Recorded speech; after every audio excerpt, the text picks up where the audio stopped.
സ്വന്തം അച്ഛന്റെ തണലിൽ സിനിമയിൽ വന്നവൻ, അഭിനയിക്കാൻ അറിയില്ല എന്ന കുറ്റപ്പെടുത്തലുകൾ ഏറ്റുവാങ്ങിയവൻ, കാണാൻ കൊള്ളില്ല എന്ന് എഴുതി തള്ളിയവൻ, ഇതിനെയൊക്കെ മറികടന്ന് ഇതിനെയൊക്കെ അതിജീവിച്ച് ഇന്ത്യയിലെ തന്നെ ഒന്നാം നിര നായകനായി അദ്ദേഹം തകർത്താടി. അതെ, ഒരു തലമുറയുടെ നായകൻ സിനിമയിൽ നിന്ന് വിടവാങ്ങിയിരിക്കുകയാണ്. ഒരു കുഞ്ഞു കുടിലാഗ്രഹിച്ച് സിനിമയിൽ വന്ന മനുഷ്യന് ഇന്ന് കിട്ടിയത് ഒരു കൊട്ടാരമാണ്.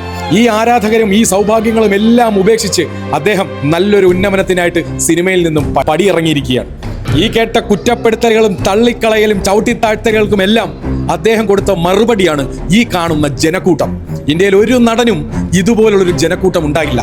എനിക്ക് തോന്നുന്നു ഇന്ത്യൻ സിനിമയിൽ ചിലപ്പോൾ സ്വന്തം പേരിൽ തന്നെ ഒരുപാട് സിനിമയിൽ അഭിനയിച്ച വ്യക്തിയായിരിക്കും വിജയ്. തമിഴ്നാടിന്റെ രാഷ്ട്രീയ മുഖച്ഛായ മാറ്റാനായി അദ്ദേഹം തിരഞ്ഞെടുത്തിരിക്കുന്ന വഴി നന്മയിലേക്കുള്ളതാവട്ടെ. താങ്ക് യു വിജയ് സാർ, ഞങ്ങളുടെ കുട്ടിക്കാലം സന്തോഷമാക്കിയതിന്. താങ്ക് യു വിജയ് സാർ, ഞങ്ങളെ ഒരുപാട് പേരെ എന്റർടൈൻമെന്റ് ചെയ്യിപ്പിച്ചതിന്. എന്തൊക്കെ പറഞ്ഞിരുന്നാലും ആ ഒരു മനുഷ്യൻ പടിയിറങ്ങുമ്പോൾ ഇനി സിനിമയിൽ അഭിനയിക്കില്ല എന്ന് പറയുമ്പോൾ എവിടെയൊക്കെയോ എന്തൊക്കെയോ തേങ്ങലുകൾ അനുഭവപ്പെടുകയാണ്.